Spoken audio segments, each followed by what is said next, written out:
श्रीमद् भगवत गीता सिर्फ एक धर्म के लिए नहीं है, बल्कि इसे धरती के हर इंसान को पढ़ना और समझना चाहिए, ताकि वो अपनी जिंदगी में सुख, शांति और सफलता को प्राप्त कर सके।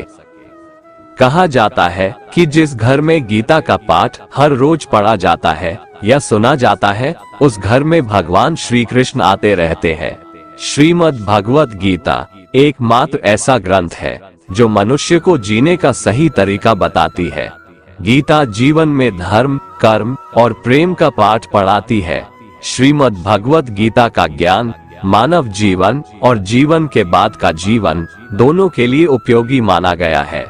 गीता संपूर्ण जीवन दर्शन है और इसका अनुसरण करने वाला व्यक्ति सर्वश्रेष्ठ होता है। भगवत गीता में कुल 18 अध्याय है और 700 श्लोक है, जिसे सभी के लिए पढ़ पाना थोड़ा मुश्किल है। इसीलिए आज के इस बेहद ही खास वीडियो में हम संपूर्ण गीता सार के बारे में बात करने वाले हैं, जिन्हें जानकर आप श्रीमद् भगवत गीता का सही मतलब समझ पाएंगे। इसलिए इन विचारों को आप हर रोज रात में सोने से पहले सुने। तो चलिए अब देर नहीं करते हुए वीडियो शुरू करते हैं। भगवान श्री कृष्ण कहते हैं, जो हुआ अच्छा हुआ, जो हो रहा है अच्छा हो रहा है, और जो होगा वह भी अच्छा ही होगा। तुम भूत का पश्चाताप मत करो, भविष्य की चिंता भी मत करो, अभी तो वर्तमान चल रहा है। दोस्तों, एक बार की बात है, एक राजा और मंत्री कुछ सैनिकों को लेकर जंगल में शिकार पर गए। शिकार के समय तलवार निकालते हुए राजा का अंगूठा कट गया। राजा परेशान हो गए।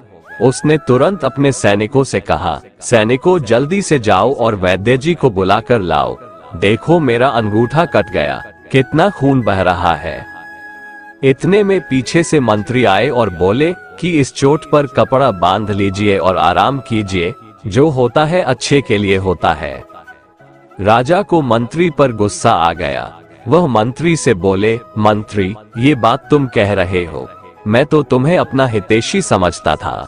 राजा ने सैनिकों को आदेश दिया कि मंत्री को ले जाकर कारागार में बंद कर दो, पूरी रात कोड़े से पीटना और सुबह फांसी पर चढ़ा देना। महाराजा की आज्ञा पाकर सैनिकों ने मंत्री को बंदी बना लिया और राजमहल के कारागार में ले जाकर बंद कर दिया। राजा कुछ सैनिकों को लेकर शिकार के लिए फिर से जंगल में निकल गए और फिर कुछ समय बाद जंगल में तूफान आया, जिससे राजा अपने सैनिकों से बिछड़ गया। भटकते भटकते राजा भीलों के बस्ती में पहुंच गए, जिसे वहां के लोग उन्हें उठाकर ले गए और उनकी देवी के सामने जाकर बिठा दिया। पुजारी उसकी बलि चढ़ाने वाला ही था कि एक भील बोला, इसका तो अंगूठा कटा हुआ है, ये तो अशुद्ध है, हम इसकी बलि नहीं दे सकते। और उन्होंने इस तरह राजा को छोड़ दिया और राजा की जान बच गई। फिर चूंकि अब राजा को समझ में आया कि जो होता है अच्छे के लिए होता है, उसे याद आया कि आज सुबह मंत्री को फांसी लगने वाली है। वह भागा भागा आया।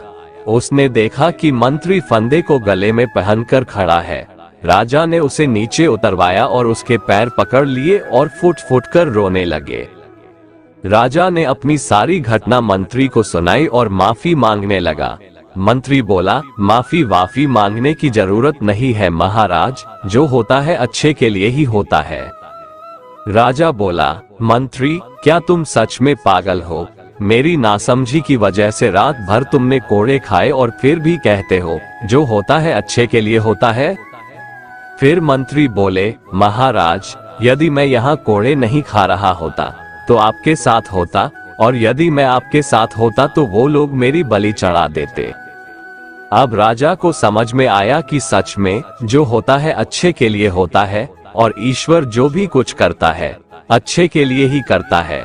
दोस्तों, जब कोई चीजें हमारे मन मुताबिक नहीं होती है तो हम चिंतित और उदास हो जाते हैं, जबकि हमें ऐसा करने से बचना चाहिए और सब कुछ ईश्वर की आज्ञा मानकर उनके भरोसे छोड़ देना चाहिए, क्योंकि जो कुछ भी हो रहा है या होने वाला होता है वे सभी चीजें हमारी अच्छे के लिए होता है। बुरे लोग हमेशा बुरे कर्म करते हैं, फिर भी वह जीवन में सुखी और संपन्न रहते हैं, जबकि अच्छे लोग जीवन भर अच्छे कर्म करते हैं, फिर भी उसे अपमान और दर्द ही मिलता है। अक्सर लोगों के मन में ऐसा सवाल रहता है कि जो लोग अच्छे कर्म करते हैं वो परेशान रहते हैं, वहीं जो बुरे कर्म करते हैं वो खुशी से रह रहे होते हैं।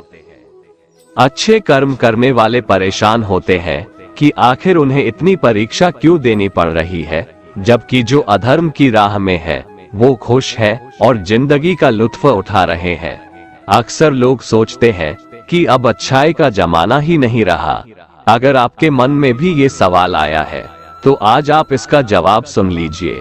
ये जवाब वो है जो भगवत गीता में लिखा है और श्री कृष्ण ने अर्जुन को दिया था।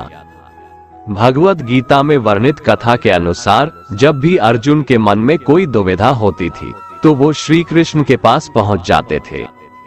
एक बार की बात है, अर्जुन ने भगवान श्री कृष्ण के समीप आकर कहा कि वो दुविधा में है और इसका जवाब वो श्री कृष्ण से चाहते हैं। श्री कृष्ण ने पूछा कि क्या सवाल है।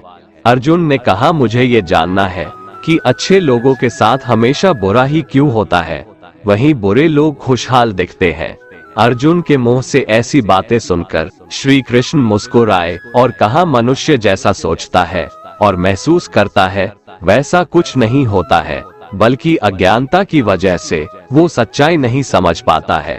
अर्जुन उनकी ये बात समझ नहीं पाए। इसके बाद श्री कृष्ण ने क्या कहा वो जानते हैं। कान्हा ने अर्जुन से कहा कि हे पार्थ, मैं तुम्हें एक कथा सुनाता हूँ, उसे सुनकर तुम समझ जाओगे कि हर प्राणी को उसके कर्म के हिसाब से ही फल मिलता है। प्रकृति हर किसी को अपनी राह चुनने का मौका देती है। अब वो मनुष्य की इच्छा पर निर्भर करता है कि उसे धर्म की राह चुननी है या अधर्म की।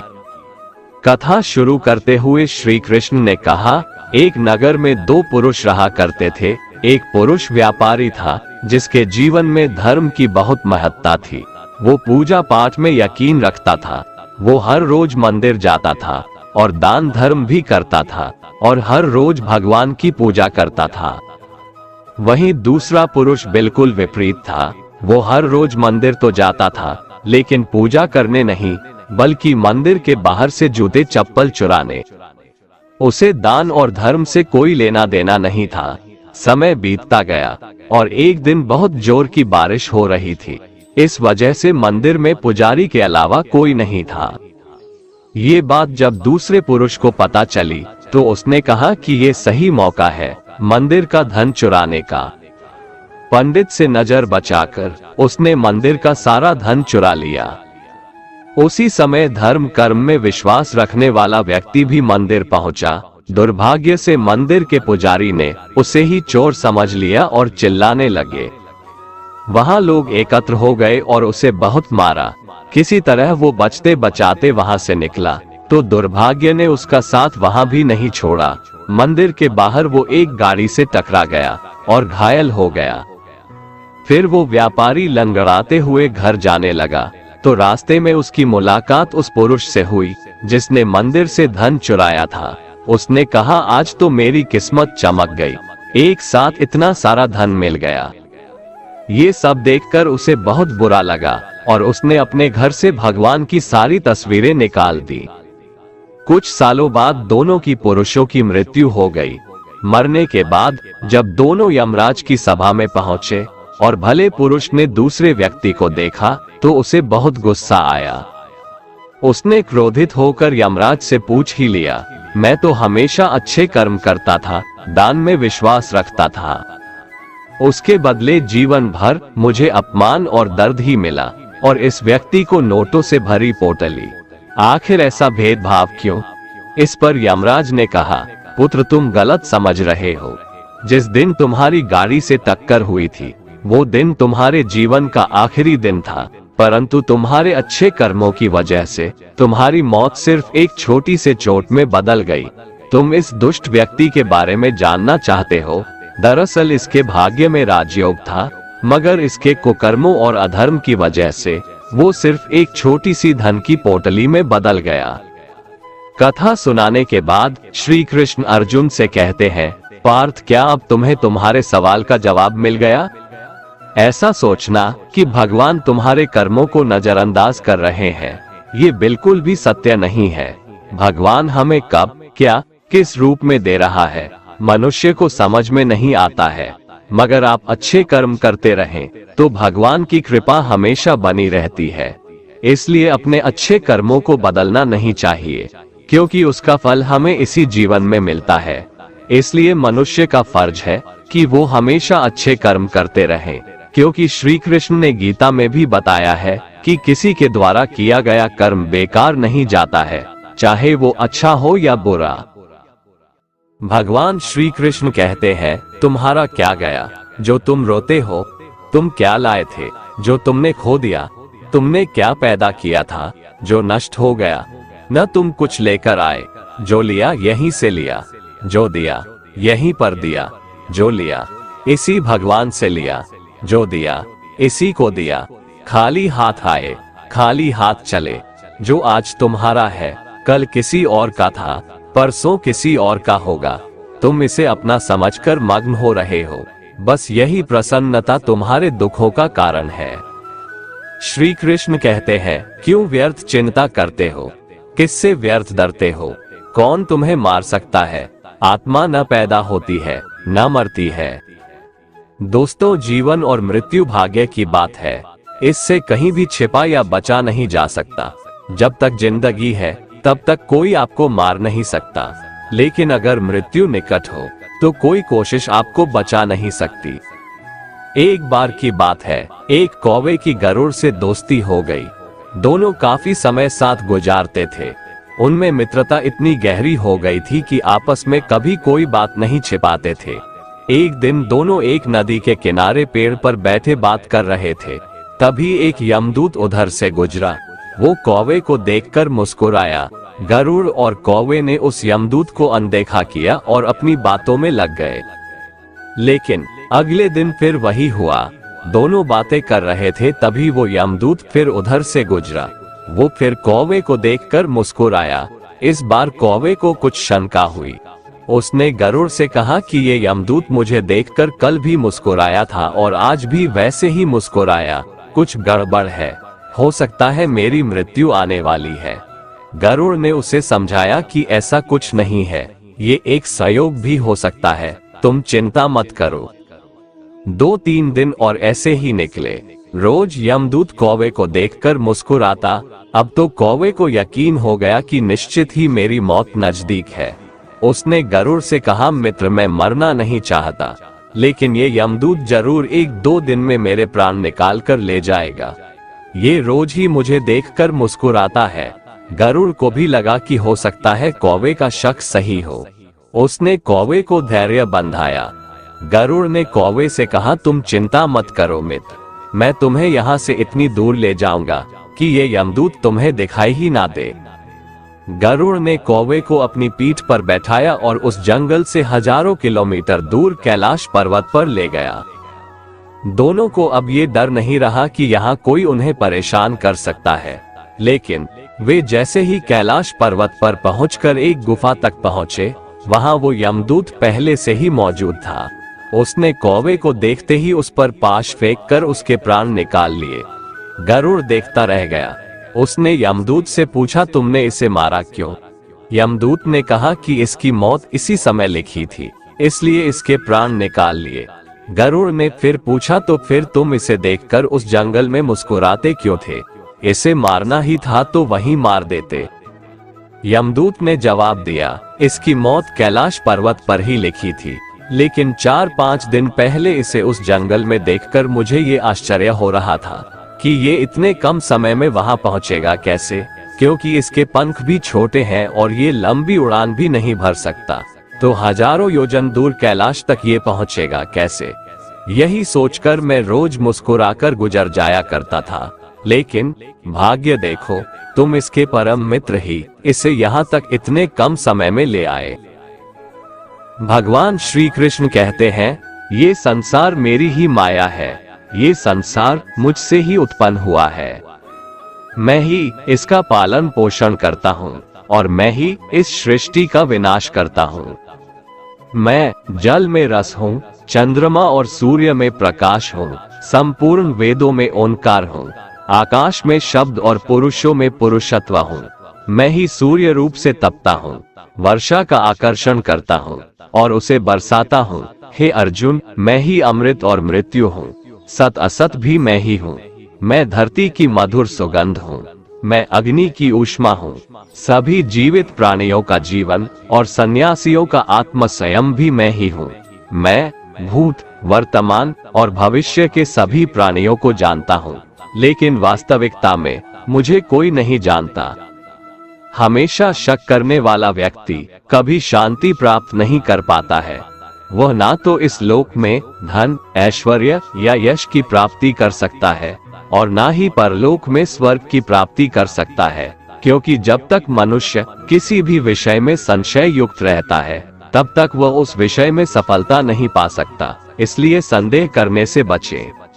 भगवान श्री कृष्ण कहते हैं, कर्मयोग ही वह योग है जिसके माध्यम से हम अपनी जीवात्मा से जुड़ पाते हैं। कर्मयोग हमारे आत्मज्ञान को जागृत करता है। इसके बाद हम न केवल अपने वर्तमान जीवन के उद्देश्यों को बल्कि जीवन के बाद की अपनी गति का पूर्वाभास प्राप्त कर सकते हैं। इस योग में कर्म के द्वारा ईश्वर की प्राप्ति की जाती है। श्रीमद् भगवद गीता में कर्मयोग को सर्वश्रेष्ठ माना गया है। गृहस्थ और कर्मठ व्यक्ति के लिए ये योग अधिक उपयुक्त है। कर्म योग सिखाता है कि कर्म के लिए कर्म करो, आसक्ति रहित होकर कर्म करो। कर्मयोगी इसीलिए कर्म करता है कि कर्म करना उसे अच्छा लगता है और इसके परे उसका कोई हेतु नहीं है। कर्मयोगी कर्म का त्याग नहीं करता, वह केवल कर्मफल का त्याग करता है और कर्मजनित दुखों से मुक्त हो जाता है। उसकी स्थिति इस संसार में एक दाता के समान है और वह कुछ पाने की कभी चिंता नहीं करता। वह जानता है कि वह दे रहा है और बदले में कुछ मांगता नहीं और इसीलिए वह दुख के चंगुल में नहीं पड़ता। कर्म फल का त्याग कर धर्मनिरपेक्ष कार्य का संपादन भी पूजा के समान हो जाता है। संसार का कोई कार्य ब्रह्म से अलग नहीं है, इसलिए कार्य की प्रकृति कोई भी हो, निष्काम कर्म सदा ईश्वर को ही समर्पित हो जाता है। पुनर्जन्म का कारण वासनाओं या अतृप्त कामनाओं का संचय है। कर्मयोगी कर्मफल के चक्कर में ही नहीं पड़ता, अतः वासनाओं का संचय भी नहीं होता। इस प्रकार कर्मयोगी पुनर्जन्म के बंधन से भी मुक्त हो जाता है। भगवान श्री कृष्ण कहते हैं, मनुष्य का मन वायु की तरह चंचल है। यह मन ही है जो मनुष्य को काम वासनाओं की तरफ भटकाता रहता है। अगर जीवन को सफल बनाना है तो मन पर काबू करना बहुत जरूरी है। मन को वश में करने से दिमाग की शक्ति केंद्रित होती है, जिससे कार्यों में सफलता मिलने लगती है। गीता के अनुसार जिस व्यक्ति ने अपने मन पर काबू पा लिया, वह मन में पैदा होने वाली बेकार की चिंताओं और इच्छाओं से भी दूर रहता है। साथ ही व्यक्ति अपने लक्ष्य को भी आसानी से प्राप्त कर लेता है। अगर मन को वश में नहीं करोगे तो वह तुम्हारा सबसे बड़ा शत्रु बन जाएगा। भगवान कहते हैं, जो मनुष्य सुख और दुख में शांत रहता है, जिसके राग, भय और क्रोध नष्ट हो गए हैं, जो मनुष्य शुभ और अशुभ वस्तु को पाकर न प्रसन्न होता है और न द्वेष करता है, जिन्होंने अपनी इंद्रियों को वश में कर लिया है, वो स्थिर बुद्धि मनुष्य मुनि के समान है। ऐसा मनुष्य स्थिर चित्त और इंद्रियों को वश में करके ज्ञान द्वारा परमात्मा को प्राप्त करके हमेशा संतुष्ट रहता है। क्रोध मनुष्य को नरक की ओर ले जाने वाला द्वार है। क्रोध करने से व्यक्ति का मन अशांत हो जाता है और उसकी स्मरण शक्ति भ्रमित हो जाती है। स्मृति में विभ्रम होने से उसकी बुद्धि नष्ट हो जाती है और फिर व्यक्ति का पतन हो जाता है। भगवान श्री कृष्ण कहते हैं, मनुष्य को क्रोध करने से बचना चाहिए। कितना भी गुस्सा आए, स्वयं को शांत रखने का प्रयास करें। श्री भगवान कहते हैं, जिस प्रकार समुद्र की स्थिति अचल है, भारी से भारी आंधी तूफान आने पर या अनेक नदियों के जल प्रवाह उसमें प्रविष्ट होने पर भी वह अपनी स्थिति से विचलित नहीं होता, मर्यादा का त्याग नहीं करता, उसी प्रकार परमात्मा के स्वरूप में स्थित योगी की स्थिति भी सर्वथा अचल होती है। बड़े से बड़े सांसारिक सुख दुखों का संयोग वियोग होने पर भी उसकी स्थिति में जरा भी अंतर नहीं पड़ता। वह योगी परमात्मा में नित्य, निरंतर, अटल और एकरस स्थित रहता है। जो मनुष्य संपूर्ण कामनाओं को त्याग कर ममता रहित, अहंकार रहित और स्पृहा रहित होकर विचरण करता है, वही मनुष्य शांति को प्राप्त कर पाता है। जिस प्रकार प्रकाश की ज्योति अंधेरे में चमकती है, ठीक उसी प्रकार सत्य भी चमकता है। इसलिए व्यक्ति को सदैव सत्य के मार्ग पर चलना चाहिए। सत्य कभी दावा नहीं करता है कि मैं सत्य हूँ, लेकिन झूठ हमेशा दावा करता है कि सिर्फ मैं ही सत्य हूँ। इस संपूर्ण संसार में कोई भी व्यक्ति महान नहीं जन्मा होता है, बल्कि उसके कर्म उसे महान बनाते हैं। सही कर्म वह नहीं है जिसके परिणाम हमेशा सही हो, अपितु सही कर्म वह है जिसका उद्देश्य कभी गलत ना हो। श्रेष्ठ पुरुष जैसा आचरण करता है, अन्य पुरुष भी वैसा ही आचरण करते हैं। वो जो कुछ प्रमाण देता है, समस्त मनुष्य समुदाय उसी के पद चिन्हों पर अपने रास्ते चुनता है। इसलिए सज्जन व्यक्तियों को सदैव अच्छा व्यवहार करना चाहिए।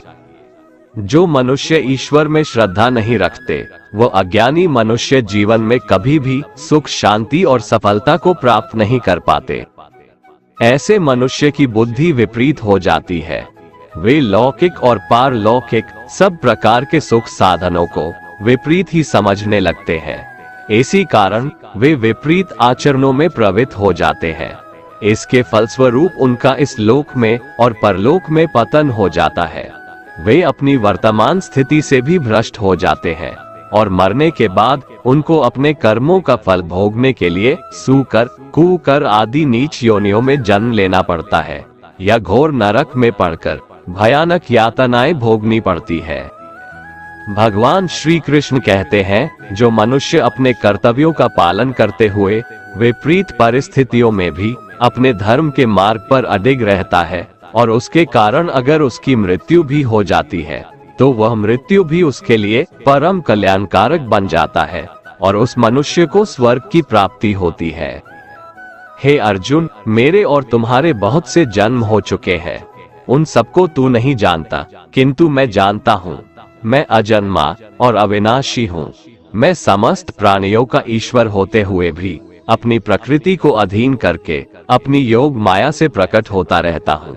जब जब इस धरती पर धर्म की हानि और अधर्म की वृद्धि होती है, तब तब अधर्म का विनाश और धर्म की पुनर्स्थापना हेतु मैं अपने एक नए रूप को रचता हूँ और लोगों के सम्मुख प्रकट होता रहता हूँ।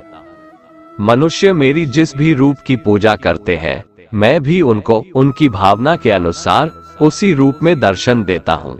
मनुष्य जिस जिस भाव से मेरी उपासना करते हैं, मैं उनके उस भाव का ही अनुसरण करता हूँ। जो मेरा चिंतन करता है, उसका मैं चिंतन करता हूँ। जो मेरे लिए व्याकुल होता है, उसके लिए मैं भी व्याकुल हो जाता हूँ। जो मुझे अपना सर्वस्व अर्पण कर देता है, मैं भी उसे अपना सर्वस्व अर्पण कर देता हूँ। इस मनुष्य लोक में सांसारिक भोग के लिए लोग इंद्र आदि देवताओं की उपासना करते हैं, क्योंकि देवताओं का पूजन करने वालों को उनकी उपासना का फल तुरंत मिल जाता है। लेकिन मैं ऐसा नहीं करता हूँ। मेरे भक्त यदि सकाम भाव से भी मेरा भजन करते हैं, तो भी मैं उनकी उसी कामना को पूर्ण करता हूँ, जिसकी पूर्ति से उनका विषयों से वैराग्य होकर मुझ में प्रेम और विश्वास बढ़ता है।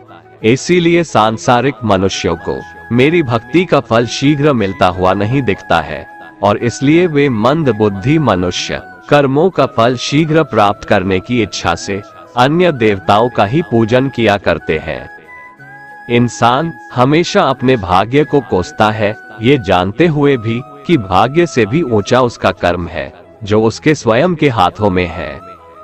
जो हुआ वो अच्छा हुआ, जो हो रहा है वह भी अच्छा हो रहा है, जो होगा वह भी अच्छा ही होगा। जो बीत गया उसका तुम पछतावा ना करो और भविष्य की चिंता भी ना करो, अभी तो वर्तमान चल रहा है। जो पुरुष ना किसी से द्वेष करता है और ना किसी चीज की आकांक्षा करता है, वैसा कर्मयोगी पुरुष सन्यासी के समान है और वह पुरुष सुखपूर्वक संसार बंधन से मुक्त हो जाता है। ना तो मैं किसी के भाग्य का निर्माण करता हूँ और ना ही किसी के कर्मफल का निर्माण करता हूँ। मनुष्य अपने द्वारा किए कर्मों का ही फल भोगता है और उसी से उसके भाग्य का निर्माण होता है। मनुष्य स्वयं ही अपना मित्र है और स्वयं ही अपना सबसे बड़ा शत्रु भी है। ज्ञानी मनुष्य कर्मयोग या भक्ति योग से एक ही जन्म में इस समुद्र रूपी संसार से निकलकर परमात्मा को प्राप्त कर लेता है और अज्ञानी मनुष्य काम, क्रोध, लोभ, मोह में फंसकर 84 लाख योनियों में भटकता रहता है। भगवान श्री कृष्ण कहते हैं, भगवत प्राप्ति के लिए कर्म करने वाला कोई भी मनुष्य दुर्गति को प्राप्त नहीं होता है। इस लोक में या परलोक में वह जहाँ भी रहता है वो परमात्मा के मार्ग में आगे ही बढ़ता रहता है। हे अर्जुन, जिनकी बुद्धि माया ने हर ली है, जो जानबूझकर पाप कर्मों में ही लिप्त हैं, जो मुझे जानने की चेष्टा भी नहीं करते, ऐसे मनुष्य को जीवन में और जीवन के बाद के जीवन में भी कष्टों से मुक्ति नहीं मिल पाता है। जो मनुष्य अंत काल में भी मुझको स्मरण करता हुआ शरीर त्यागता है, वह मेरे परम धाम को प्राप्त होता है, इसमें कोई संशय नहीं है। देवताओं को पूजने वाले देवताओं को प्राप्त होते हैं, पितरों को पूजने वाले पितरों को प्राप्त होते हैं, भूतों को पूजने वाले भूतों को प्राप्त होते हैं और मेरा पूजन करने वाले भक्त मुझको ही प्राप्त होते हैं, इसलिए मेरे भक्तों का पुनर्जन्म नहीं होता। जो कोई भक्त मेरे लिए प्रेम से पत्र, पुष्प, फल, जल आदि अर्पण करता है, उस शुद्ध बुद्धि निष्काम प्रेमी भक्त का प्रेम पूर्वक अर्पण किया हुआ वह पत्र, पुष्प मैं सद्गुण से प्रकट होकर प्रेम पूर्वक खाता हूँ। भगवान श्री कृष्ण कहते हैं, हे अर्जुन, तू जो कर्म करता है, जो खाता है, जो हवन करता है, जो दान देता है और जो तप करता है, वह सब मुझे अर्पण कर, मैं तुम्हें मुक्ति प्रदान करूंगा। मेरे लिए ना तो कोई प्रिय है और ना ही अप्रिय, परंतु जो भक्त मुझको प्रेम से भजते हैं वो मुझ में है और मैं उनमें हूँ। यदि कोई दुराचारी भी अनन्य भाव से मेरा भक्त बनकर मुझको भजता है, तो वह पुरुष भी साधु के समान है, क्योंकि उसने भली भांति निश्चय कर लिया है कि परमेश्वर के भजन के समान अन्य कुछ भी नहीं है। स्त्री, वैश्य, शूद्र, भूत, पिशाच, चांडाल कोई भी हो, वो मेरी शरण में आकर परम गति को प्राप्त होते हैं। हमारे तामसिक गुण हमारे अंदर हीन भावना पैदा करके हमें खुद को उदास और नुकसान पहुंचाते हैं और हमारे राजसिक गुण हमें ईर्ष्यालु और लोभी बना देते हैं। भगवान श्री कृष्ण कहते हैं, हर मनुष्य को तामसिक और राजसिक गुणों को खत्म करके अपने सात्विक गुणों से परिचित होना पड़ेगा। सात्विक गुण वो है जो आत्मा को अपने आसपास की हर चीज से जोड़े रखता है और उन्हें प्यार करना सिखाता है। किसी का अच्छा ना कर सको तो बुरा भी मत करना, क्योंकि दुनिया कमजोर है लेकिन दुनिया बनाने वाला नहीं। जिंदगी में हम कितने सही हैं और कितने गलत हैं, ये केवल दो लोग जानते हैं, एक परमात्मा और दूसरी हमारी अंतरात्मा। अपने आप को भगवान के प्रति समर्पित कर दो, यही सबसे बड़ा सहारा है। जो कोई भी इस सहारे को पहचान गया है, वह डर, चिंता और दुखों से आजाद रहता है। मनुष्य को सबसे पहले खुद का आकलन करना चाहिए, अर्थात खुद के बारे में जान लेना चाहिए। खुद की काबिलियत और क्षमता को जानना ही मनुष्य को आत्मज्ञान की प्राप्ति करा सकता है। जब तक मनुष्य खुद के बारे में जान नहीं लेगा, तब तक उस मनुष्य का उद्धार नहीं हो सकता। श्रीमद् भगवद गीता में भगवान श्री कृष्ण कहते हैं कि हर एक मनुष्य को अपने आप पर पूरा पूरा भरोसा करना चाहिए, क्योंकि जो लोग खुद पर विश्वास करते हैं वह अवश्य ही सफलता प्राप्त करते हैं। ऐसा भी बताया जाता है कि जो व्यक्ति जैसा विश्वास करता है, आखिरकार वैसा ही बन जाता है। सुख और दुख सर्दी और गर्मी के समान है। आज अगर दुख है तो कल सुख भी अवश्य होगा। इसलिए इन दोनों ही परिस्थितियों में मनुष्य को संयम से काम लेना चाहिए। जो मनुष्य अपने सभी काम में मन लगाकर अपना कार्य करते हैं और वो छोटे से छोटे कार्यों में भी खुशी ढूंढ ही लेते हैं, वो लोग निश्चित ही अंत में सफलता प्राप्त करते हैं। वहीं दूसरी तरफ ऐसे मनुष्य भी होते हैं जो अपने काम को बस एक बोझ समझकर बस पूरा कर देना चाहते हैं और अपने किसी भी काम को सही ढंग से नहीं करते हैं। तो ऐसे मनुष्य हमेशा ही अपने जीवन में पीछे रह जाते हैं। जो लोग स्वार्थी प्रवृत्ति के हैं, जो सिर्फ अपना मतलब साधने में लगे रहते हैं, जिन्हें दूसरों की भलाई से कोई मतलब नहीं है, ऐसे लोगों का कभी भला नहीं होता। श्री कृष्ण ने गीता सार में उन लोगों के लिए इस उपदेश के माध्यम से बहुत बड़ी सीख दी है। भगवान कहते हैं, स्वार्थ शीशे में फैली धूल की तरह है, जिसकी वजह से व्यक्ति अपना प्रतिबिंब ही नहीं देख पाता। इंसान का स्वार्थ उसे अन्य लोगों से दूर ले जाकर नकारात्मक हालातों की तरफ धकेलता है, जिसके चलते व्यक्ति अकेला रह जाता है। अगर आप चाहते हैं कि आप भी अपना जीवन खुशीपूर्वक व्यतीत करें, तो इसके लिए यह जरूरी है कि आप अपने स्वार्थ को कभी अपने पास नहीं आने दें, क्योंकि स्वार्थी मनुष्य दोस्ती भी सिर्फ अपना स्वार्थ निकालने के लिए करते हैं। ईश्वर हमेशा मनुष्यों का साथ देता है। जो व्यक्ति इस प्रभावशाली सत्य को मान लेता है, तो उसका जीवन पूरी तरह बदल जाता है। सृष्टि निर्माता ईश्वर ही है जो संपूर्ण जगत को चला रहा है। वहीं इंसान तो बस ईश्वर की हाथ की एक कठपुतली है। इसलिए इंसान को कभी अपने भविष्य या फिर अतीत की चिंता नहीं करनी चाहिए, क्योंकि हर विकट परिस्थिति में ईश्वर इंसान का साथ देता है और उसे मुश्किल से बाहर निकालता है। इसलिए हम सभी को ईश्वर पर भरोसा रखना चाहिए। श्रीमद्भगवत गीता में श्री कृष्ण ने यह उपदेश दिया है कि अपने काम को पहले प्राथमिकता दें और पहले अपने काम को पूरा करने की कोशिश करें, तभी दूसरे का काम करें। क्योंकि जो लोग पहले अपने काम को नहीं करते और दूसरे का काम करते रहते हैं, वे लोग अक्सर परेशान रहते हैं।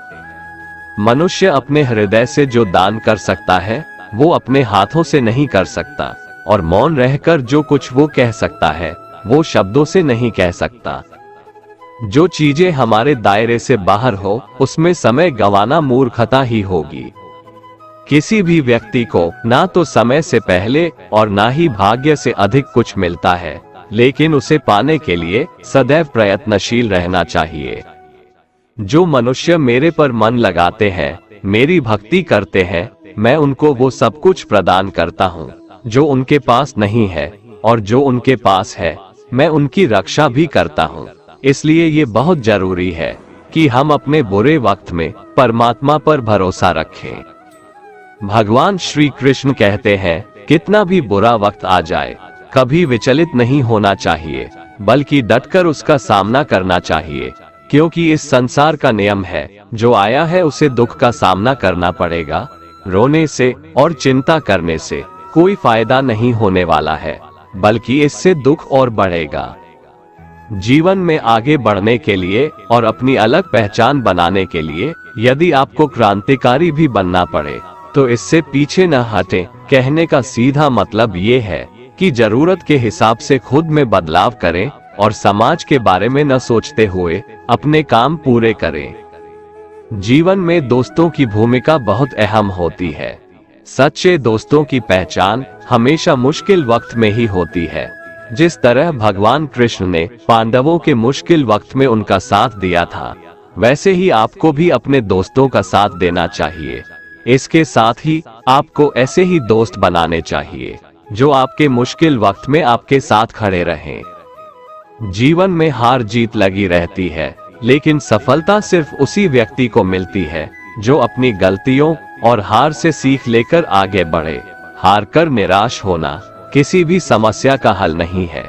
किसी भी परिस्थितियों से लड़ने के लिए उसके लिए एक बेहतर रणनीति बनाना बहुत जरूरी है।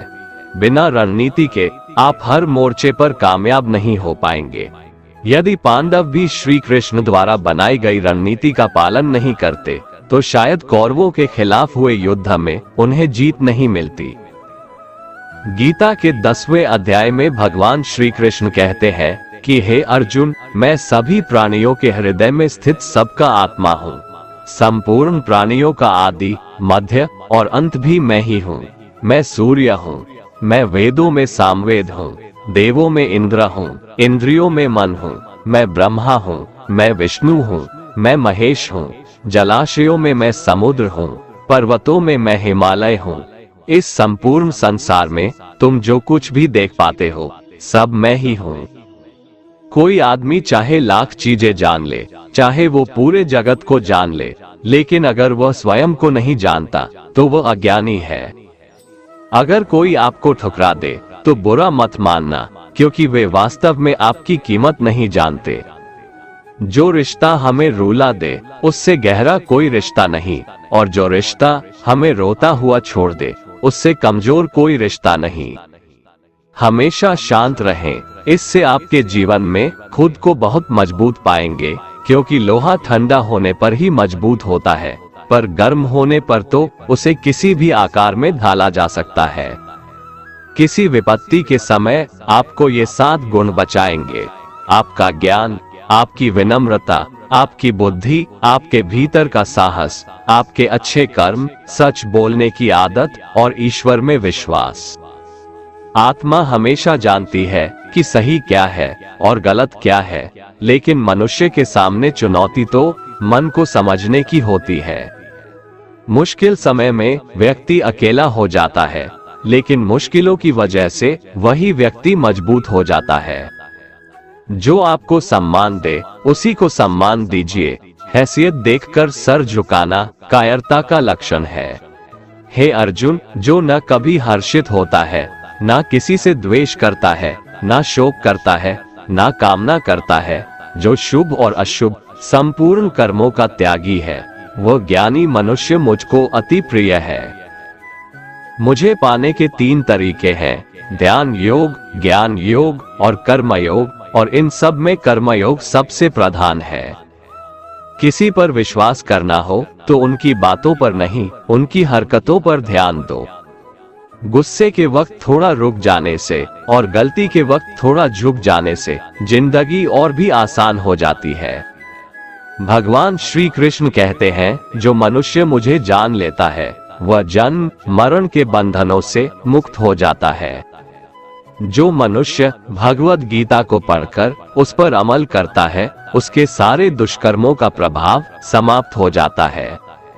जो भाग्य में है वो भाग कर आएगा, और जो भाग्य में नहीं है वो आकर भी भाग जाएगा। जैसे हवा के झोंके नाव को भटका देते हैं, वैसे ही मनुष्य की इच्छाएं बुद्धि को भटका देती है। एक समझदार व्यक्ति वही है जो दूसरों को देखकर उनकी विशेषताओं से सीखता है, उनसे तुलना और ईर्ष्या नहीं करता।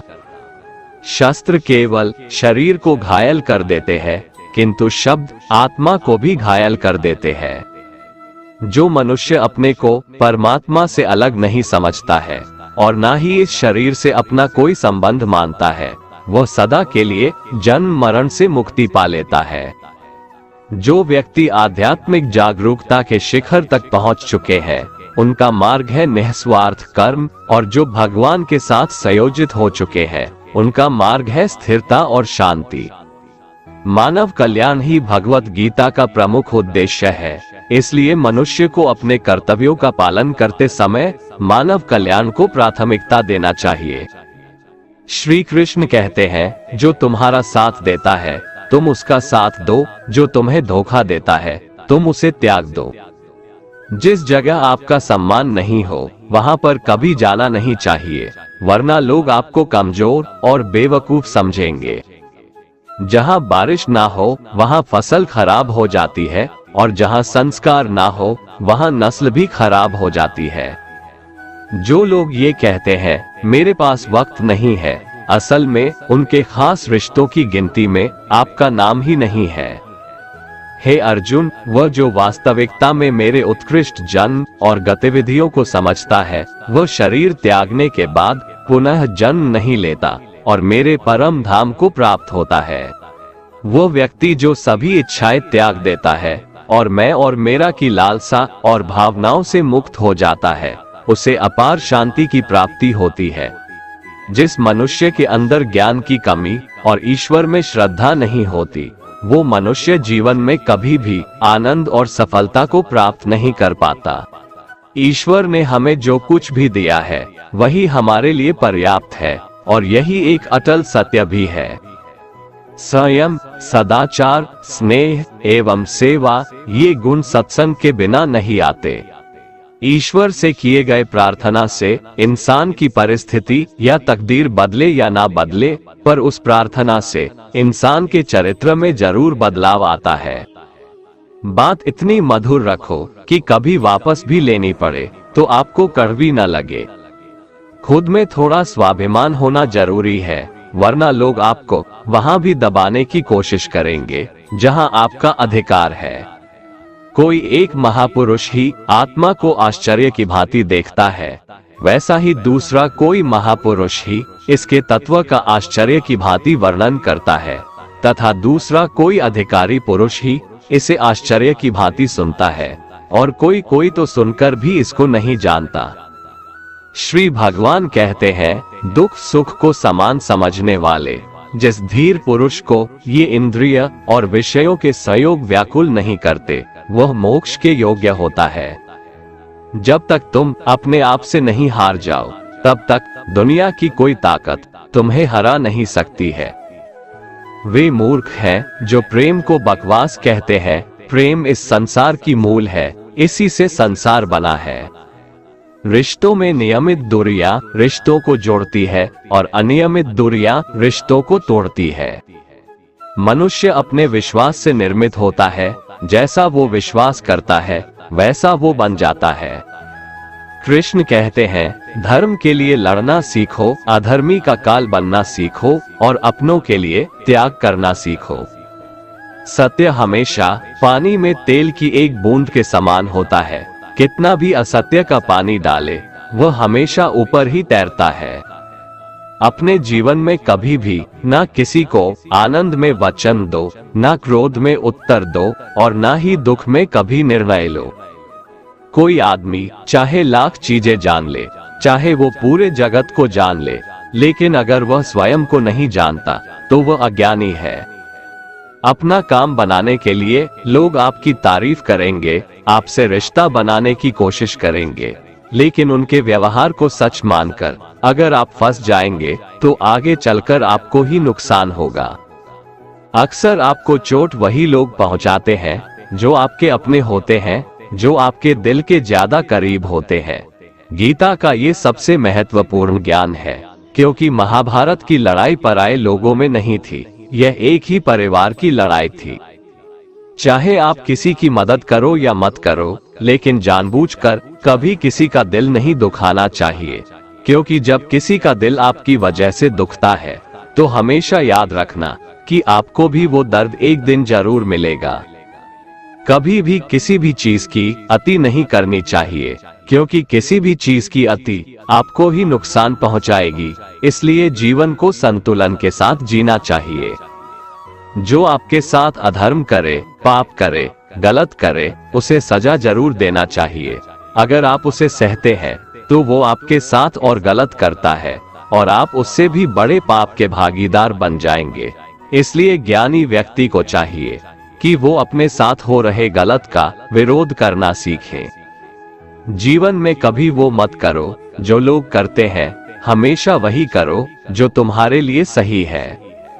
भगवान श्री कृष्ण कहते हैं, जो इंसान अपनी रक्षा खुद नहीं कर सकता या फिर अपनी रक्षा करने का प्रयास भी नहीं करता, ऐसे मनुष्यों की रक्षा भगवान भी नहीं करते।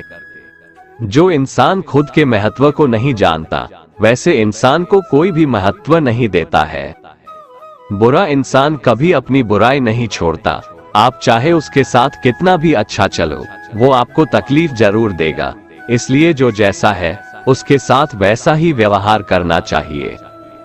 जो इंसान समय की कदर नहीं करता, समय भी उस इंसान की कदर कभी नहीं करता है, और वैसा इंसान जीवन में कभी भी सुख, शांति और सफलता को प्राप्त नहीं कर पाता है। संगति का मनुष्य के जीवन पर बहुत गहरा प्रभाव पड़ता है। अच्छा इंसान अगर बुरे लोगों के संगत में रहेगा तो वो भी एक दिन बुरा बन जाएगा। इसलिए हमेशा अच्छे लोगों के संगत में रहें। इस दुनिया में परमात्मा के सिवा किसी को अपना मत समझो।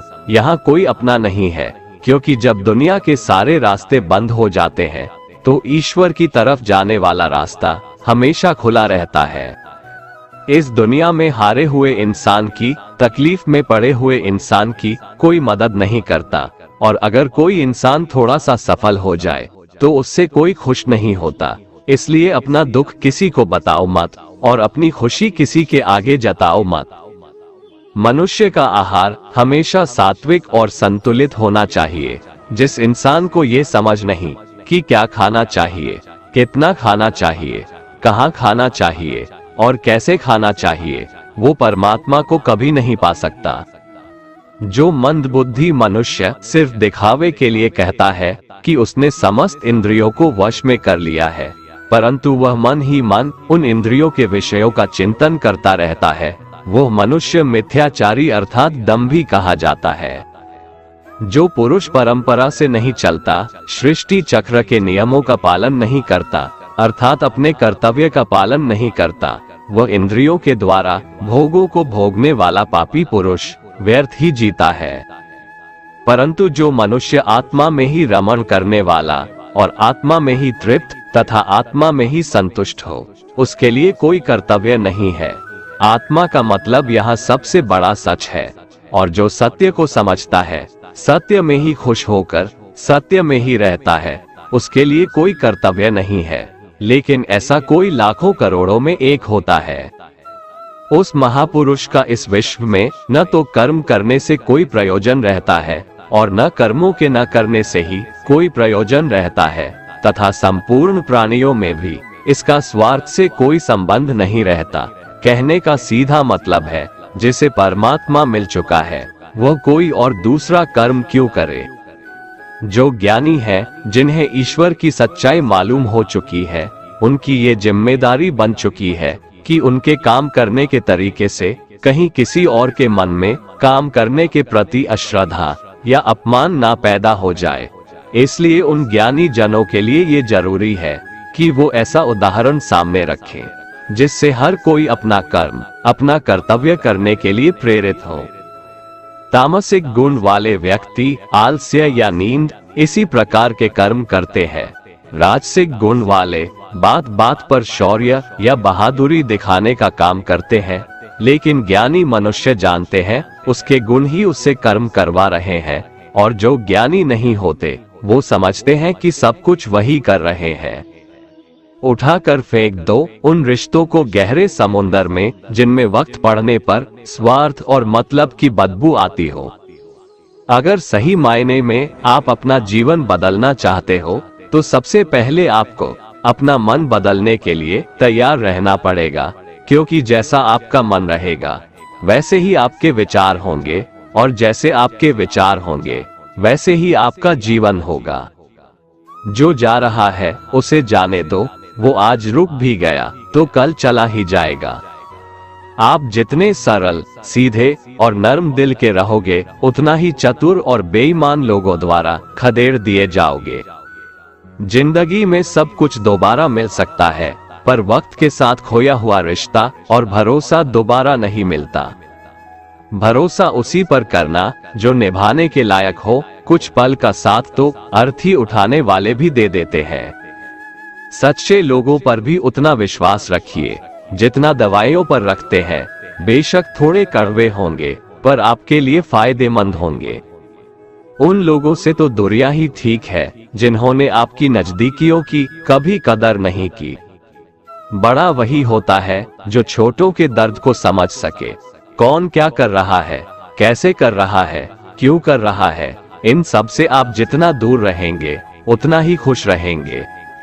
हर रिश्ते की अलग अलग सीमाएं होती है, लेकिन बात जब आत्मसम्मान की हो तो वहां पर हर रिश्ता समाप्त कर देना ही उचित होता है। सुबह की नींद इंसान की इरादों को कमजोर बनाती है। मंजिल को हासिल करने वाले लोग कभी देर तक नहीं सोते। मदद एक ऐसी घटना है, करो तो लोग भूल जाते हैं और ना करो तो लोग याद रखते हैं। इंसान दो लोगों से हमेशा हार जाता है, एक अपने परिवार से और दूसरा अपनी पसंद के इंसान से। मूर्ख इंसान अपना तो नुकसान करता ही है, लेकिन जो उसकी मदद करता है उसका भी नुकसान करता है। जीवन में इतने व्यस्त हो जाओ कि पछतावा, दुख, नफरत, डर के लिए समय ही ना बचे। कोई भरोसा तोड़े तो उसका भी धन्यवाद करें। वो हमें सिखाते हैं कि भरोसा सोच समझकर करना चाहिए।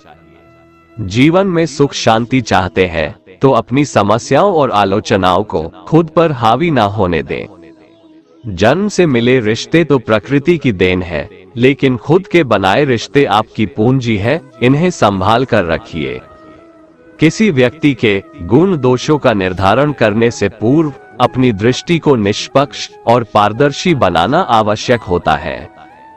किसी को अपनी कमजोरी मत बताओ, क्योंकि अक्सर लोग दूसरों की कमजोरी का फायदा उठा लेते हैं।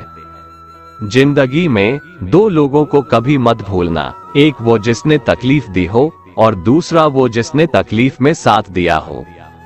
भगवान श्री कृष्ण कहते हैं, तू मन छोटा मत किया कर, जहां तेरे अपने मुंह फेर लेंगे वहां मैं तुम्हारा साथ दूंगा। तू किसी के आगे इतना भी मत झुक कि वो तुम्हें गिरा हुआ समझने लग जाए। लोग तुम्हारी कदर तभी करेंगे जब तुम उन्हें उन्हीं की तरह नजरअंदाज करना सीख जाओगे। दीपक का जीवन इसलिए वंदनीय नहीं है कि वह जलता है, बल्कि इसलिए वंदनीय है कि वह दूसरों के लिए जलता है, दूसरों से नहीं जलता। कामयाबी और नाकामयाबी दोनों जिंदगी के हिस्से हैं, दोनों ही स्थायी नहीं है। जिंदगी की आधी शिकायतें यूं ही दूर हो जाएगी अगर लोग एक दूसरे के बारे में बोलने की जगह एक दूसरे से बोलना सीख जाएंगे। विश्वास किसी पर इतना करो कि वो तुम्हारे साथ छल करते समय खुद को दोषी समझे, और प्रेम किसी से इतना करो कि उसके मन में सदैव तुम्हें खोने का डर बना रहे। चार वेदों का अर्थ नहीं भी जानो तो कोई बात नहीं, लेकिन समझदारी, जवाबदारी, वफादारी और ईमानदारी, इन चार शब्दों का मर्म जान लो तो भी जीवन सार्थक हो जाएगा। समबुद्धि युक्त पुरुष पुण्य और पाप दोनों को इसी लोक में त्याग देता है, अर्थात उनसे मुक्त हो जाता है। जिस काल में तेरी बुद्धि मोह रूप दलदल को भली भांति पार कर जाएगी, उस समय तू सुने हुए और सुनने में आने वाले इस लोक और परलोक संबंधी सभी भोगों से वैराग्य को प्राप्त हो जाएगा। हे अर्जुन, जिस काल में मनुष्य मन में स्थित संपूर्ण कामनाओं को भली भांति त्याग देता है और आत्मा से आत्मा में ही संतुष्ट रहता है, उस काल में वह स्थित प्रज्ञ कहा जाता है। दुखों की प्राप्ति होने पर जिसके मन में उद्वेग नहीं होता, सुखों की प्राप्ति में जो सर्वथा स्पृहा रहित है, तथा जिसके राग, भय और क्रोध नष्ट हो गए हैं, ऐसा मुनि स्थिर बुद्धि कहा जाता है। जिस प्रकार कछुआ सब ओर से अपने अंगों को जैसे समेट लेता है, वैसे ही जब पुरुष इंद्रियों के विषयों से इंद्रियों को सब प्रकार से हटा लेता है, तब उसकी बुद्धि स्थिर है, ऐसा समझना चाहिए। किससे कब और कितना बोलना है, अगर तुमने ये समझ लिया तो तुम अपनी जिंदगी के सार्थक बन चुके हो। कान्हा कहते हैं, मैं ना तो तुम्हारी महंगी भेंट से प्रसन्न होता हूँ और ना ही दिखावटी दान दीक्षा से। अगर मेरे मन को जीतना है तो मुझे प्रेम से पुकारो, मैं हाजिर हो जाऊंगा। अवास्तविक चीजों को लेकर मन में कभी डर पैदा मत होने दो। वो वास्तविक नहीं है, वह ना तो कभी था और ना कभी होगा। इसके विपरीत जो वास्तविक है वह हमेशा से था और उसे ना तो बदला जा सकता है, ना कभी नष्ट किया जा सकता है। जो मनुष्य किसी अच्छे काम में लगा हुआ होता है, आने वाले समय में उसका अंत कभी बुरा नहीं होता है। मनुष्य को निडर, शुद्ध और आध्यात्मिक बनना चाहिए। जीवन का आनंद लो, उदार दिल से बातें करो, किसी पर क्रोध मत करो, किसी का अहित मत सोचो, सभी के साथ सद्भाव के साथ पेश आओ। कर्म का नियम कहता है कि प्रत्येक घटना का एक कारण और प्रभाव होता है। समान रूप से किए गए कार्य के परिणाम अलग अलग हो सकते हैं। ये केवल इस बात पर निर्भर करता है कि वो कर्म करता किस प्रकार है। जिस प्रकार आग एक लकड़ी को जलाकर राख कर देती है, उसी प्रकार आत्मा ज्ञान आपके अंदर चलने वाले सभी द्वैत कार्यों को भस्म कर आपको आंतरिक शांति प्रदान करता है। भगवान पर विश्वास उस बच्चे की तरह करो जिसे हवा में उछालो तो वह हंसता है, वह डरता नहीं है, क्योंकि वह जानता है कि आप उसे गिरने नहीं दोगे। दुनिया में हमारे सामने चाहे जो परिस्थिति आ जाए, एक काम करना, अपने जीवन को ऊपर वाले को सौंप देना। इस मनुष्य लोक में कर्मों के फल को चाहने वाले लोग देवताओं का पूजन किया करते हैं, क्योंकि उनको कर्मों से उत्पन्न होने वाली सिद्धि शीघ्र मिल जाती है। ब्राह्मण, क्षत्रिय, वैश्य और शूद्र, इन 4 वर्णों का समूह गुण और कर्मों के अनुसार मेरे द्वारा रचा गया है। इस प्रकार उस सृष्टि रचनादि कर्म का कर्ता होने पर भी मुझ अविनाशी परमेश्वर को तू वास्तव में अकर्ता ही जान। कर्मों के फल में मेरी स्पृहा नहीं है, इसलिए मुझे कर्म लिप्त नहीं करते। यहाँ श्री भगवान के कहने का भाव है कि कर्म करो, लेकिन फल की इच्छा से नहीं, बस अपना कर्म करते जाओ और आगे बढ़ते जाओ। पूर्व काल में पूर्वजों ने भी इस प्रकार मेरे बताए अनुसार ही कर्म किए हैं और मोक्ष को प्राप्त हुए हैं। इसलिए अगर तू भी मोक्ष को पाना चाहता है तो पूर्वजों द्वारा सदा से किए जाने वाले कर्मों को ही कर। जिसकी आसक्ति सर्वथा नष्ट हो गई है, जो अपने देह पर अभिमान नहीं करता और जो ममता से रहित हो गया है, जिसका चित्त निरंतर परमात्मा के ज्ञान में स्थित रहता है, वैसा कर्मयोगी अपना कर्म यज्ञ की तरह करता है और मोक्ष को प्राप्त होता है। जो अपना सब कुछ परमात्मा को अर्पित कर देता है, जिसके लिए परमात्मा ही सब कुछ है, जो अपने हर कर्म में परमात्मा को देखता है और हर कर्म परमात्मा के लिए करता है, वैसा कर्मयोगी मोक्ष का अधिकारी होता है। जो मनुष्य मुझसे परम प्रेम करके इस परम रहस्य युक्त गीता शास्त्र को मेरे भक्तों में कहेगा, वह मुझको ही प्राप्त होगा, इसमें कोई संदेह नहीं है। उससे बढ़कर मेरा प्रिय कार्य करने वाला मनुष्यों में कोई भी नहीं है, तथा पृथ्वी भर में उससे बढ़कर मेरा प्रिय दूसरा कोई भविष्य में होगा भी नहीं। जो मनुष्य श्रद्धायुक्त दोषों से रहित होकर इस गीता शास्त्र का श्रवण भी करेगा, वह भी सभी पापों से मुक्त होकर मेरे परम धाम को प्राप्त होगा। दोस्तों, अगर आपको हमारा ये वीडियो पसंद आया तो कमेंट में जय श्री राधे कृष्ण लिखें और ऐसे ही प्रेरणादायक वीडियो देखने के लिए हमारे चैनल को सब्सक्राइब कर लें। जय श्री राधे कृष्ण।